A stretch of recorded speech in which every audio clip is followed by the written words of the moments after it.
नमस्कार साथियों, कैसे हैं आप लोग। उम्मीद है आप सभी बहुत अच्छे होंगे। आज हम बात करने वाले हैं बहुत ही महत्वपूर्ण विषय ग्रामीण समाज एवं विकास के बारे में। परीक्षा की दृष्टि से यह विषय अत्यंत महत्वपूर्ण है। बहुत से ऐसे फैक्ट्स हैं जिसके बारे में सीधा इस विषय से पूछे जाते हैं। तो आज हम अपनी क्लास में उन्हीं सारी चीज़ों को ध्यान में रखते हुए ये क्लास हमने डिज़ाइन करी है। तो आज हम सबसे पहले इसके बारे में बात करेंगे कि आखिर समाज क्या है, और फिर हम बात करेंगे कि आखिर ग्रामीण समाज क्या है, और ग्रामीण समाज प्राचीन समय में किस तरीके से था, किस रूप में था, कैसा था, और वर्तमान समय में हमारा जो समाज है, ग्रामीण समाज बेसिकली, वो किस तरह से रह रहा है, क्या जीवन अपना जी रहा है, क्या उसकी खासियत है, क्या विशेषताएं हैं। हम उन सारी चीज़ों को आज की क्लास में डिस्कस करेंगे। उम्मीद करता हूं ये क्लास आप सभी को बहुत पसंद आएगी। आइए शुरुआत करते हैं इस महत्वपूर्ण विषय की, ग्रामीण समाज एवं विकास। तो सबसे पहले हम बात करेंगे समाज की, क्योंकि हमें सबसे पहले जानना यह जरूरी है कि आखिर समाज क्या है।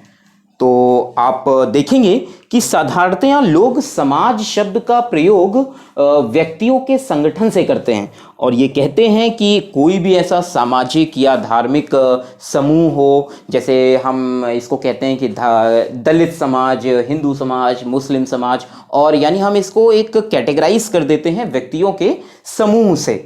लेकिन अगर आप इसको समाजशास्त्र की दृष्टि से देखें तो ये बहुत ही वैज्ञानिक इसका ये रूप नहीं है कि इसको व्यक्तियों का संगठन कहें। व्यक्तियों का संगठन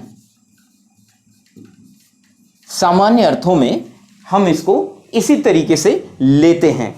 अगर हम और बात करें और लोगों से जब हम बात करते हैं, उनके अनुभवों को जानते हैं, तो हम ये भी देखते हैं कि समाज को वो कुछ इस तरीके से लेते हैं कि दो या दो से अधिक व्यक्तियों के ऐसा समूह जिसमें उनके अलग अलग आधार होते हैं, उनके रहने के, उनके अलग अलग अनुभव होते हैं, उनका आचरण होता है, उनकी सामाजिक सुरक्षा होती है, उनकी अलग अलग विभिन्न संरचनाएं होती हैं। तो हम ये कहते हैं कि दो या दो से अधिक व्यक्तियों के अलग अलग आधारों पर रहन सहन संबंधी विभिन्न संरचनाओं के समूह को समाज कहते हैं, और जिसमें मनुष्यों के अलग अलग आचरण, उनके अलग अलग व्यवहार इत्यादि आते रहते हैं। तो अगर हम इन शॉर्ट देखें तो हम ये कह सकते हैं कि समाज शब्द जो है वो बड़ा ही एक उद्देश्यपूर्ण समूह होता है, और ये जो समूह होता है इनके सदस्यों में एक अपनत्व की भावना होती है। इसीलिए हम ये कहते हैं कि जो हमारा समाज है, इसीलिए आप देखते हैं कि इंडिया को हम हमेशा कहते हैं कि विविधता में यहाँ एकता है। तो हम ये देखते हैं कि जो समाज है, इस समाज के सदस्यों की सबसे बड़ी पहचान ही ये है कि इनके अंदर एक अपनत्व और एकत्व का भाव समाहित रहता है। तो अगर आप इसको साधारण शब्दों में देखें कि समाज क्या है, तो आप ये पाएंगे समाज और कुछ नहीं, लोगों का समूह है। लोगों का समूह है। अब जब समाज की बात हमने कर ली कि आखिर समाज जो है वो लोगों का समूह है, तो आइए अब हम बात करते हैं कि आखिर ग्रामीण समाज क्या है। फिर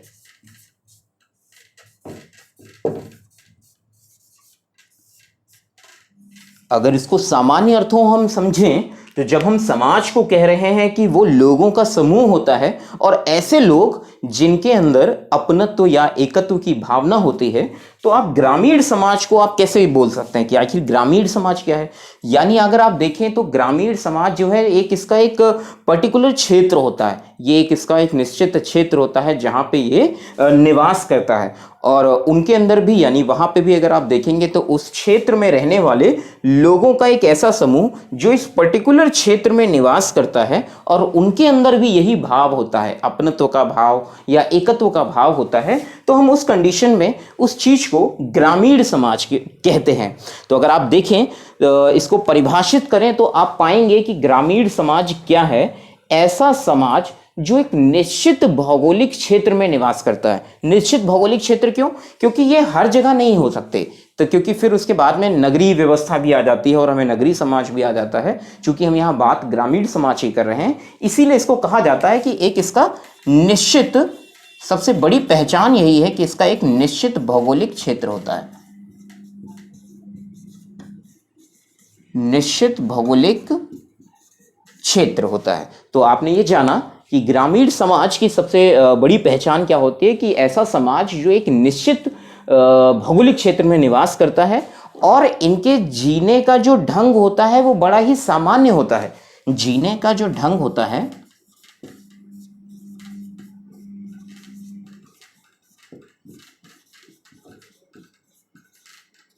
जीने का ढंग सामान्य होने से आशय ये बिल्कुल नहीं है कि उनके पास कोई ख्वाहिशें नहीं होती हैं या वे शहरों की तरीके से एक अच्छा जीवन नहीं जीना चाहते हैं, लेकिन कुछ ऐसी परिस्थितियां होती हैं, कुछ ऐसा माहौल होता है उस ग्रामीण परिवेश का कि वो अपने आप ही वो उन व्यक्तियों में, उन लोगों में आ जाता है कि उनका जीवन जो है बहुत ही सामान्य नजर आता है।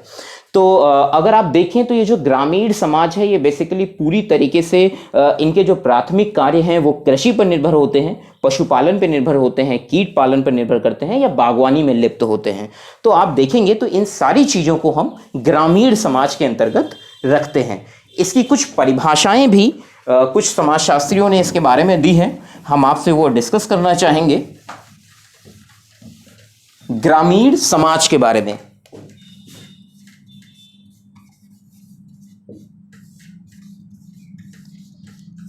हमने सामान्य अर्थों में समझा कि ग्रामीण समाज एक ऐसे व्यक्तियों का समूह जो निश्चित भौगोलिक क्षेत्र में निवास करता हो और वो अपना बड़ा ही सामान्य जीवन जीते हों। इनकी कुछ पहचान होती है, इनकी कुछ खासियत होती है। तो एक निश्चित भौगोलिक क्षेत्र में निवास करने वाले जो लोगों का समूह है वो ग्रामीण समाज कहा जाता है। अगर आप इसको समाजशास्त्रियों की दृष्टि से देखें तो इसकी कुछ परिभाषाएं दी गई हैं, हम आपको वो भी बताना चाहेंगे। स्मिथ क्या कहते हैं ग्रामीण समाज के बारे में? स्मिथ ये कहते हैं, स्मिथ का ऐसा मानना है कि कृषक समाज और जो ग्रामीण समाज है दोनों ही प्रायः एक दूसरे के पर्यायवाची हैं। अगर आप देखें जो कृषक समाज है और आपका ग्रामीण समाज,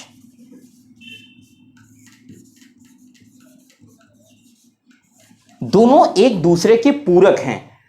पूरक कह सकते हैं आप, पर्यायवाची कह सकते हैं, यानी उनका कहने का आशय ही यही है कि ग्रामीण समाज एक ऐसा समाज जो पूरी तरीके से कृषि पर निर्भर हो उसे ही वे ग्रामीण समाज की संज्ञा देते हैं। कुछ और भी हमारे समाजशास्त्रीय हैं जो इसकी परिभाषा बताते हैं, उसमें से एक समाजशास्त्री हैं ब्रूनर।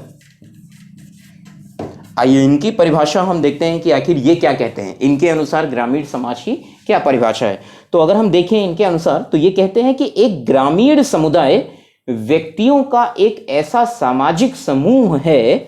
एक ग्रामीण समुदाय व्यक्तियों का एक ऐसा सामाजिक समूह है जो निश्चित भौगोलिक क्षेत्र में निवास करे और बड़ा ही अपना सामान्य जीवन जिए। तो जैसा हमने सामान्य अर्थों में देखा था, जो हमने अभी ग्रामीण समाज की परिभाषा अपने शब्दों में परिभाषित करने की कोशिश की गई थी, तो ब्रूनर उसी भाषा में बहुत ही सामान्य अर्थों में बताते हैं कि एक ऐसा समाज जो व्यक्तियों का समूह तो है ही है और वो निश्चित भौगोलिक क्षेत्र में निवास करता है और बड़ा ही सामान्य जीवन जीने का प्रयास करता है। और जीने को प्रयास करता है, या आप ये कह सकते हैं कि सामान्य जीवन को अपनाता है, उस जीवन को वो जीने की कोशिश करता है। तो ब्रूनर जो है इसके बारे में ये बताते हैं।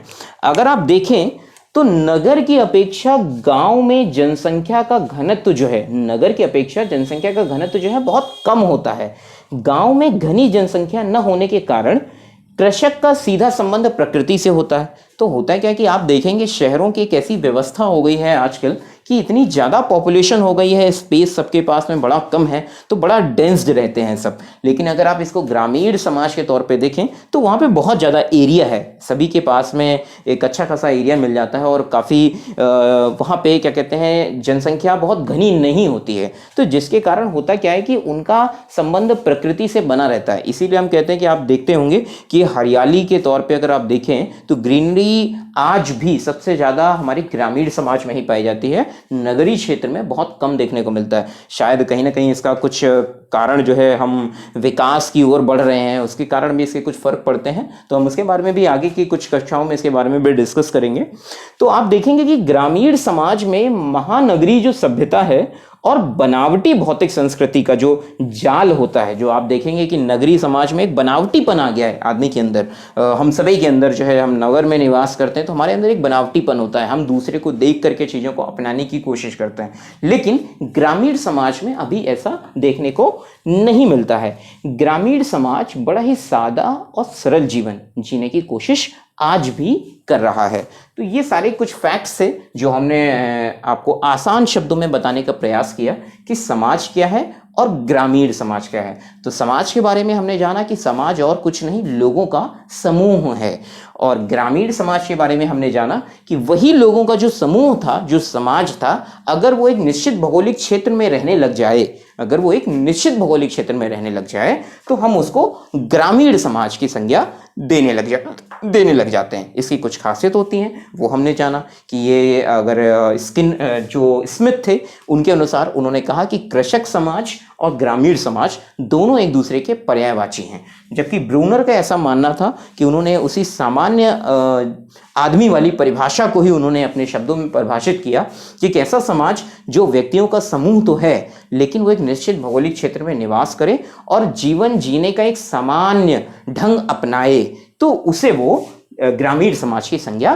देते हैं। तो आगे हम बात करने वाले हैं कि आखिर प्राचीन समय में हमारा ये ग्रामीण समाज कैसा था। आइए देखते हैं।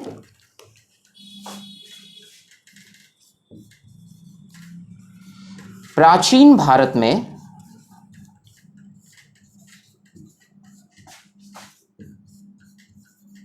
ग्रामीण समाज,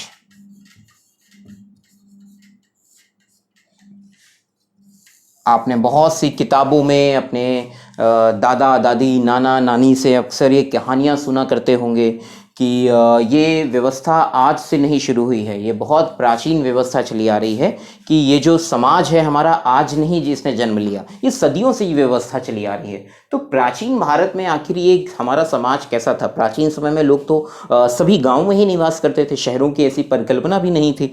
तो आखिर हम देखते हैं कि आखिर प्राचीन भारत में ग्रामीण समाज हमारा किस तरीके से था। तो आपको बताना चाहूँगा कि इसके बहुत से ऐसे प्रमाण हैं जो प्राचीन भारत के जो इतिहास जो आज हम पढ़ते हैं, महाभारत रामायण, उसमें भी जो हमारे संग्रह हैं, जो महत्वपूर्ण संग्रह हैं, उसमें भी इनके बारे में जिक्र कहीं ना कहीं हमें जरूर मिलता रहता है। तो प्राचीन भारत में ग्राम जो था, ग्राम वो महत्वपूर्ण जो थे वो निवास क्षेत्र हुआ करते थे। जो हमारे ग्राम थे वे बहुत ही महत्वपूर्ण निवास क्षेत्र हुआ करते थे। ग्राम शब्द का जो सबसे पहला उल्लेख मिलता है, अब हम बात कर रहे हैं यहाँ पे प्राचीन भारत में ग्रामीण समाज के बारे में, तो जो ग्राम शब्द था इसका सबसे पहला उल्लेख जो है वो हमारे ऋग्वेद में मिलता है। ये याद रखिएगा आप, ग्राम शब्द जो है इसका उल्लेख वैदिक साहित्य में हमारे ऋग्वेद में मिलता है। ऋग्वेद में ग्राम को एक अलग शब्द में के रूप में इसको देखा गया था। वो क्या था? तो ऋग्वेद में जो सबसे छोटी जो प्रशासनिक इकाई हुआ करती थी उसको कुल कहा जाता था। क्या कहा जाता था? ऋग्वेद में सबसे छोटी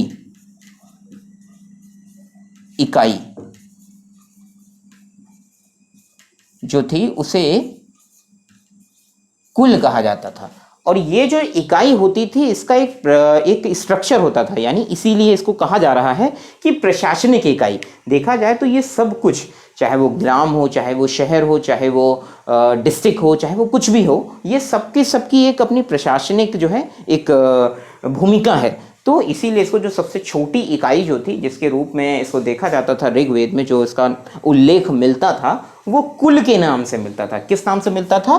कुल के नाम से मिलता था। तो आप इस बात को याद रखिएगा कि सबसे छोटी इकाई जो थी प्राचीन भारत में कुल के नाम से मिलती थी। कहाँ मिलती थी? ऋग्वेद में मिलती थी। आइए आगे बढ़ते हैं। जो कुल होता था ये बहुत ही छोटी इकाई हुआ करती थी। तो इसका एक क्या होता था कि इसका एक प्रधान हुआ करता था। क्या हुआ करता था? प्रधान। इसके प्रधान को कुलप कहा जाता था। क्या कहा जाता था? कुलप कहा जाता था। सबसे छोटी इकाई कुल होती थी और उसके प्रधान को कुलप कहा जाता था। तो हम बात कर रहे थे सबसे छोटी प्रशासनिक इकाई कुल की, ऋग्वेद में जिसका वर्णन देखने को मिलता है। तो हमने बात करी कि जो सबसे छोटी इकाई हुआ करती थी उसे कुल कहा जाता था, और ये जो कुल हुआ करता था इसके प्रधान को कुलप कहा जाता था। अब होता क्या था कि ये जो छोटे छोटे कुल जो हुआ करते थे ये एक जगह तो होगा नहीं भाई, ये तो एक जैसे मान लीजिए ये एक बहुत बड़ी आबादी है और ये पूरा क्षेत्रफल है, यहाँ पे एक कुल यहाँ है, एक कुल यहाँ है, एक कुल यहाँ है। तो ये जो कई कुल होते थे इन कुल को मिला करके बन जाता था ग्राम। क्या बनता था? ग्राम। जब कई कुल आपस में मिल जाते थे तो उसे हम कहते थे ग्राम। ये प्रश्न पूछा जा सकता है, अक्सर एग्जाम में इस तरीके के प्रश्न बनते हैं कि प्राचीन भारत में जो सबसे छोटी इकाई हुआ करती थी प्रशासनिक तौर पे वो क्या होती थी? तो आप ध्यान रखिएगा, उसका उत्तर होगा कुल, और उसके प्रधान को क्या कहते थे? कुलप। और जब कई छोटे छोटे कुल मिला दिए जाते थे तो उसे क्या कहते थे? उसे ग्राम कहते थे। तो ये ध्यान रखिएगा कि सबसे छोटी इकाई कुल, उसके प्रधान को कुलप, और जो कई कुल होते थे उनको जब आपस में मिला दिया जाता था तो उन्हें हम ग्राम की संज्ञा दिया करते थे। अब बात आती है कि जब हम ग्राम के स्तर पे जाएंगे तो ग्राम का भी कोई ना कोई तो मुखिया होगा। तो जब ग्राम का जो मुखिया होता था उसे हम क्या कहते थे? ग्रामीणी। क्या कहते थे? ग्रामीणी। अभी हम इसको एक बहुत अच्छे टेबल के माध्यम से भी समझेंगे, सिर्फ अभी हम आपको एक कहानी की तरीके से इसको बता रहे हैं कि जब कई कुल आपस में मिल जाते थे तो हम उसे ग्राम की संज्ञा देते थे, और जो ग्राम का जो मुखिया हुआ करता था, जो उसका प्रधान होता था, उसे हम ग्रामीणी कहते थे। अब बात आती है कि जब इसके आगे हम जब और आगे बढ़ें, ये छोटे छोटे ग्राम हैं, एक ग्राम ये है, एक ग्राम ये है, एक ग्राम ये है। जब इन ग्रामों को भी आपस में मिला दिया जाता था तो जो प्राचीन भारत में जो प्रशासनिक व्यवस्था थी वो ये कहती थी कि जब इन ग्रामों को भी आपस में मिला दिया जाता था तो वो क्या कहलाता था? वो कहलाता था विश। क्या कहलाता था? विश। वो क्या कहलाता था? विश। और ये जो विश हुआ करता था इसका जो मुखिया होता था, इसका जो प्रधान होता था, उसे हम क्या कहते थे? विशपति। क्या कहते थे? विशपति। तो ये ध्यान रखिएगा कि प्राचीन भारत में जब कई ग्रामों को आपस में मिला दिया जाता था तो वो क्या कहलाते थे? वो विश कहलाते थे। और जो विश का जो मुखिया होता था, जो उसका प्रधान होता था, उसे हम विशपति की संज्ञा देते थे। ये जो विश थे, अब ये विष भी कई टुकड़ों में हो जाया करते थे भाई, अलग अलग विष हो जाते थे। तो अब इन विषों को जब मिला दिया जाता था आपस में तो ये क्या कहलाता था? जन। क्या कहलाता था? इसे कहते थे जन। और जो जन का जो मुखिया होता था, जो जन का जो प्रधान होता था, उसे हम कहते थे, जन के प्रधान को हम राजा कहते थे। क्या कहते थे? राजा।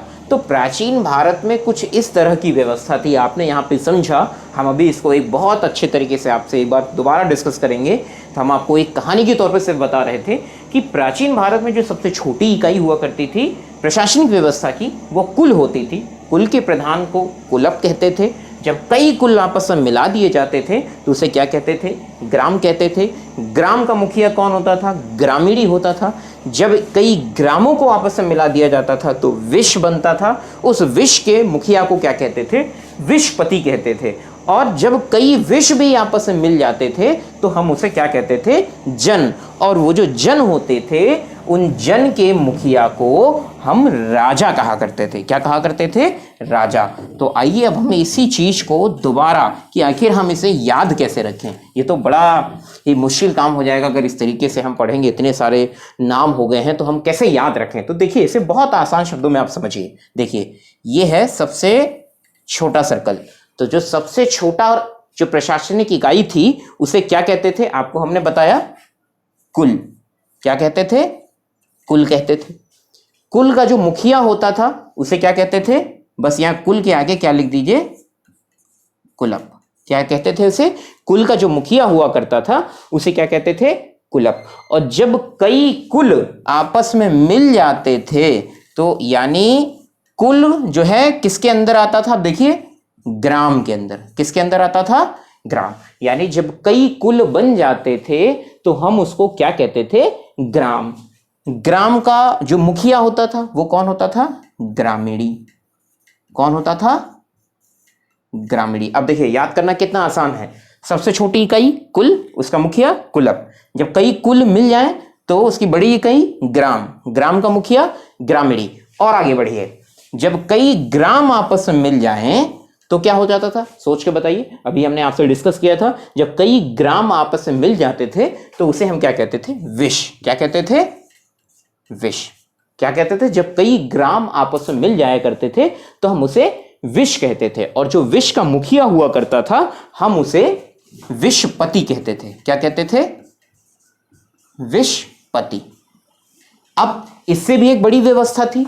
जब कई विष को आपस में मिला दिया जाता था तो क्या बन जाता था? सोच के, अभी हमने इसके बारे में डिस्कस किया था। जब कई विष आपस में मिल जाया करते थे तो हम उसको कहते थे जन। क्या कहते थे? जन। सबसे बड़ी प्रशासनिक व्यवस्था जो थी उस टाइम पे जन हुआ करती थी। और इसका जो मुखिया होता था, यानी जो इसका प्रधान हुआ करता था, उसी को हम राजा कहा करते थे।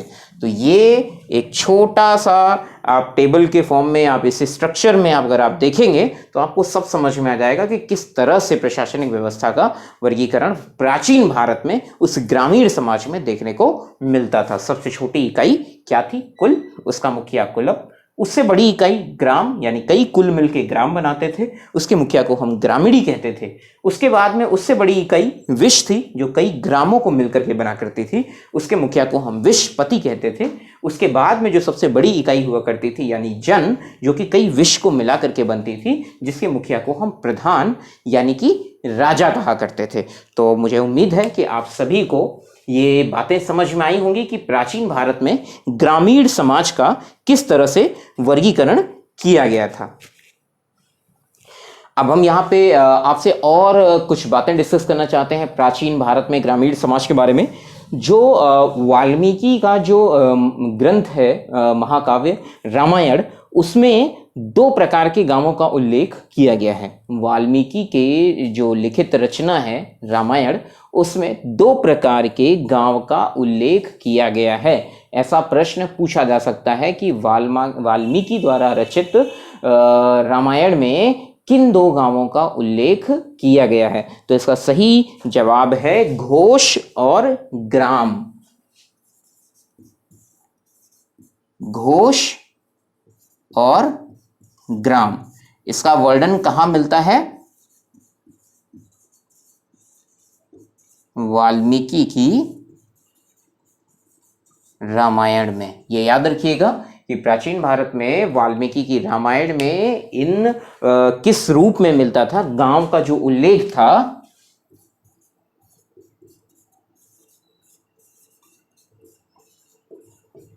गांव का उल्लेख इन दो रूपों में मिलता था, घोष और ग्राम। जो घोष होता था उसका आकार बहुत छोटा होता था, वो ग्राम से छोटा होता था। इन्हें ब्रज भी कहा जाता था।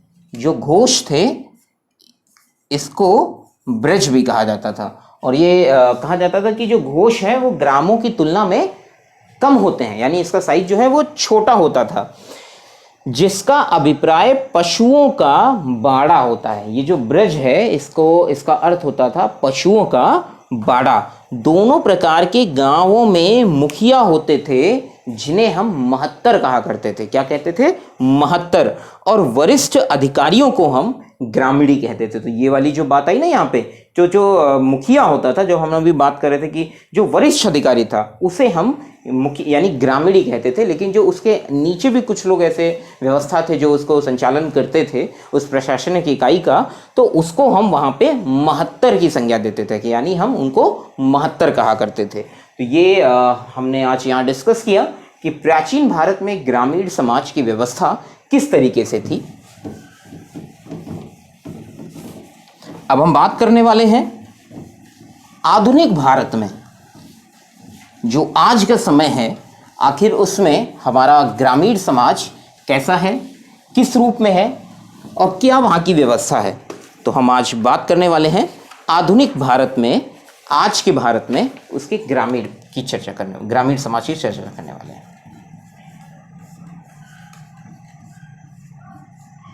आज का ग्रामीण समाज।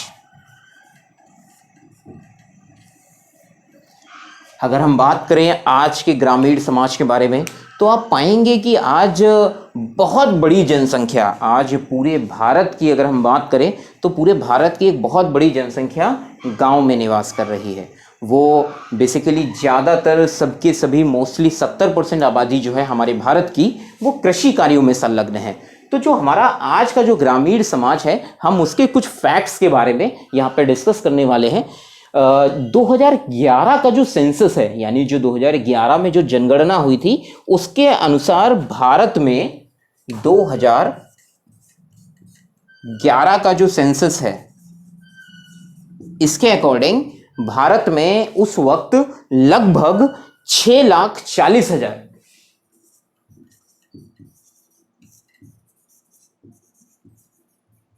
40,000 गांव थे उस टाइम पे। यानी 2011 का जो सेंसस हुआ था, उस टाइम पे जो जनगणना हुई थी, उसमें जो आंकड़ा प्राप्त हुआ था, उसमें ये आंकड़ा था कि 6,40,000 से ऊपर हमारे पास में गांव मौजूद हैं भारत की प्रशासनिक व्यवस्था में। और ये संख्या 2000, इससे पहले जो सेंसस हुआ था 2001 में, उस 2001 के सेंसस से तकरीबन 2000 गांव ज़्यादा थे। इसमें इस बार वाले में 2011 में जो सेंसस हुआ उसमें 2000 गांव लगभग बढ़ करके हमारे सामने आए थे।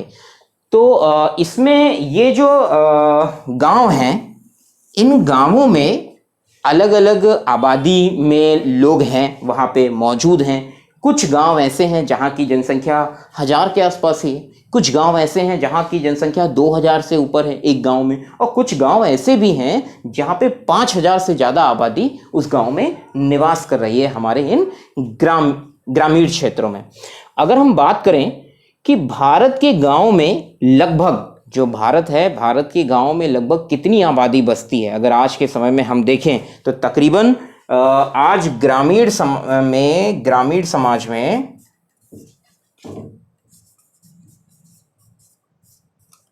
ग्रामीण भारत में अगर आप आबादी देखेंगे तो तकरीबन 83 करोड़ लोग, 83 करोड़ लोग। हम एग्जैक्ट फिगर आपको नहीं बता रहे हैं, उसकी हम चर्चा जो है एक नेक्स्ट क्लास में जो हमारी यूपी स्पेशल होगी, उसमें हम बहुत सारे फैक्ट्स एकदम टू द पॉइंट हम वहाँ पे डिस्कस करेंगे। तो वहाँ पे हम आपको ये सारी जानकारियाँ दे देंगे फिगर्स का, जो हमारा स्टैटिस्टिक्स है, जो कहता है कि आखिर क्या क्या आंकड़ा है यूपी से संबंधित या हमारे इन ग्रामीण समाज से संबंधित, तो हम उसको एक अलग क्लास में डिस्कस करेंगे। आज हम उसकी चर्चा यहाँ पे नहीं कर रहे हैं। तो हम राउंड ऑफ फिगर एक लेके चल रहे हैं कि ग्रामीण भारत में जो हमारी आबादी है आज के अगर हम समय में देखें तो तकरीबन 83 करोड़ आबादी जो है वो हमारी ग्रामीण समाज में बस रही है, गांवों में बस रही है। और जबकि शहर में रहने वालों की जो आबादी है, शहर में जो शहरी आबादी है, शहर में रहने वाली आबादी तकरीबन हमारी 37 करोड़ के आसपास है।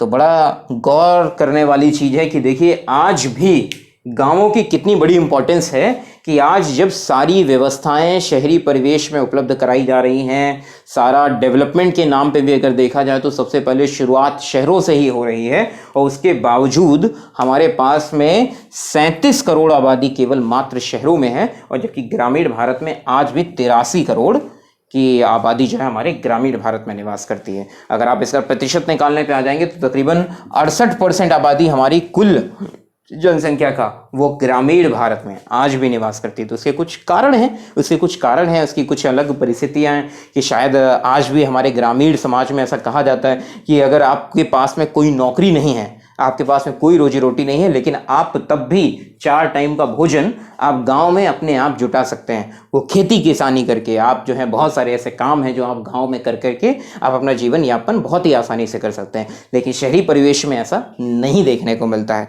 अगर आपके पास में नौकरी नहीं है और आपके पास में एक अच्छी सैलरी नहीं है तो आप शहरी जीवन में बड़ा ही मुश्किल हो जाता है उसको काट पाना। तो इसीलिए ग्रामीण समाज की बहुत ही आवश्यकता है, बहुत ही आवश्यकता है, इसको बिल्कुल नेग्लेक्ट नहीं किया जा सकता है। तो कुछ इन्हीं सब मुद्दों पर हम आज बात करने के लिए आपके सामने इकट्ठा हुए थे। अगर हम बात करें कि भारत में कौन से ऐसे प्रदेश हैं जहां पे सबसे ज़्यादा मात्रा में, अगर आप देखेंगे कि ग्रामीण समाज देखने को मिलता है, जो ग्रामीण परिवेश में जो आबादी वहाँ पे निवास करती है, तो आप देखेंगे तो यहाँ पे हमारे यहाँ पे सर्वाधिक ग्रामीण जनसंख्या वाले जो प्रदेश हैं भारत में, वो उत्तर प्रदेश सबसे पहले निकल के सामने आता है। उत्तर प्रदेश, बिहार और पश्चिम बंगाल।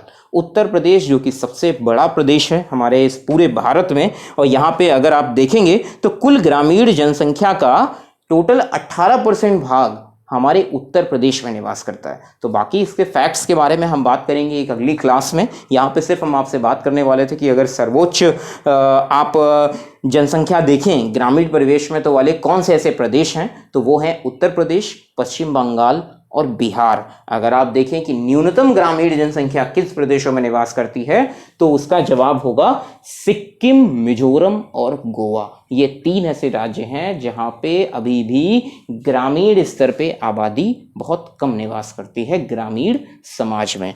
तो आज हमने कुछ इन्हीं सब मुद्दों पर बात करी, हमने जाना। एक रिकैप ले लेते हैं जल्दी से और फिर उसके बाद में इस क्लास का समापन करते हैं।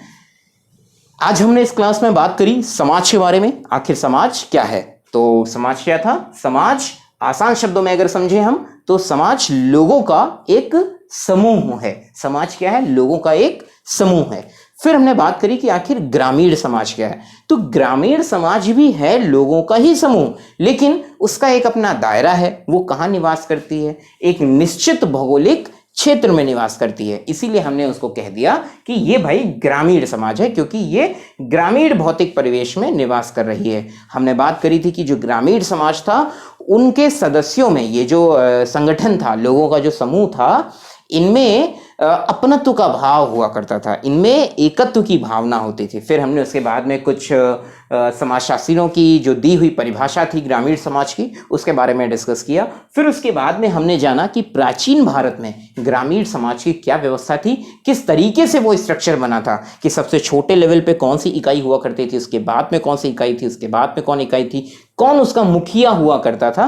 तो इन सब बातों पे हमने चर्चा करी। उसके बाद में हमने जाना कि आज का ग्रामीण समाज यानी वर्तमान परिदृश्य में अगर देखें तो आज भारत में हमारा ग्रामीण समाज कैसा है, किस तरीके का है, और क्या आंकड़ा कहता है कि 2011 का जो सेंसस है उसके अनुसार 6,40,000 जो गांव हैं, इतने कुल आज हमारे पास गांव मौजूद हैं। और 2001 में जो सेंसस हुआ था उससे तकरीबन 2000 से ज़्यादा का आंकड़ा इसमें बढ़ करके सामने हमारे आया था। और अगर आज हम अभी मौजूदा वर्तमान समय में तौर पे देखें तो ग्रामीण भारत में जो अभी आबादी निवास कर रही है वो तकरीबन 83 करोड़ है। 83 करोड़, सोचिए कितना बड़ा आंकड़ा है। और शहरी भारत में जो अभी आबादी निवास कर रही है वो मात्र इसका आधा से भी कम है। आप सोच सकते हैं, अंदाजा लगा सकते हैं, 37 करोड़ से आधे से भी कम है। यानी आप देखें तो ग्रामीण समाज को कतई नेग्लेक्ट नहीं किया जा सकता है, इसकी बहुत इंपॉर्टेंस है।